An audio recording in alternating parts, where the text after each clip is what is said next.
వ్యాప్తంగా ప్రజలందరూ కూడా ఒక బలమైన అండగా నిలబడాలని ప్రతి ఒక్కరూ ఒక బాధ్యతతోటి దేశభావం దేశభక్తి అనేది కలగాలనే ఆలోచనతోటి మా పార్టీ అధ్యక్షులు పవన్ కళ్యాణ్ గారు జనసేన పార్టీలో ఉన్న శ్రేణులందరినీ కూడా ఒక నూతన ఉత్తేజం ఇచ్చే విధంగా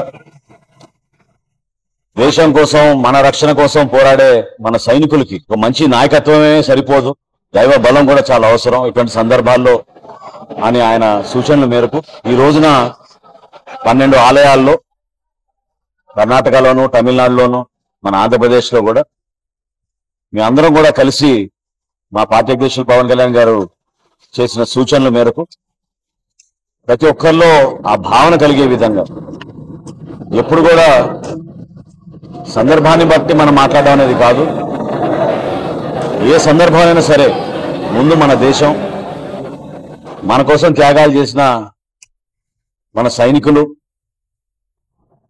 ఏ విధంగా కొన్ని సంఘటనలు చూసామో గత నెల రోజుల నుంచి ప్రతి ఒక్కరిని కదిలివేసింది.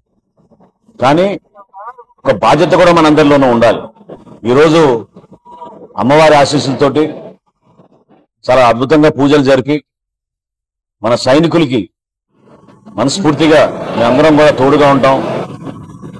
ఆ ధైర్యం నింపే విధంగా ప్రతి అడుగు వారు ముందుకు వేయాలి. ఇటువంటి కార్యక్రమాలు ఎప్పుడు కూడా జనసేన పార్టీలో ఉన్న శ్రేణులందరూ కూడా కలిసికట్టుగా ప్రజల్లో ఒక మంచి భావన వచ్చే విధంగా వర్తమాన రాజకీయాల్లో ఏ పార్టీ చేయని విధంగా మేము నిలబడుతున్నాం. అనేక కార్యక్రమాలు చేపట్టాం. అమాయకులుగా ఉన్న పర్యాటకుల్ని పహల్గాంలో ఆ రోజు జరిగిన సంఘటన ప్రత్యేకంగా వ్యక్తిగతంగా కూడా ప్రతి ఒక్కరిని కదిలి వేసింది. ఆ రోజు నుంచి ఈ రోజు వరకు కూడా కాల్పులు విరమణ జరిగినాక కూడా ఏ రోజైనా మరొకసారి యుద్ధ వాతావరణం వచ్చే పరిస్థితి కనపడుతోంది. కాబట్టి మనస్ఫూర్తిగా మేమందరం కూడా ఈరోజు ప్రార్థించింది, అమ్మవారిని కోరుకుంది. ఏ విధంగా మా నాయకుడు పవన్ కళ్యాణ్ గారు ఇటువంటి కార్యక్రమాల్లో ఎప్పుడు కూడా ఒక చక్కటి సందేశం ఇస్తారు, ఆ సందేశానికి దైవబలం కూడా ఉండాలి, మంచి నాయకత్వం ఉండాలి. మంచి నాయకత్వంతో పాటు అమ్మవారి ఆశీస్సులు ఉండాలని ఈరోజు దుర్గమ్మవారిని కోరడం జరిగింది. రాబోయే రోజుల్లో కూడా ఈ రోజుకి రాష్ట్ర ప్రజలు ఒక అద్భుతమైన తీర్పు గత సంవత్సరం ఇచ్చారు. ఈ రోజున కూటమి ప్రభుత్వం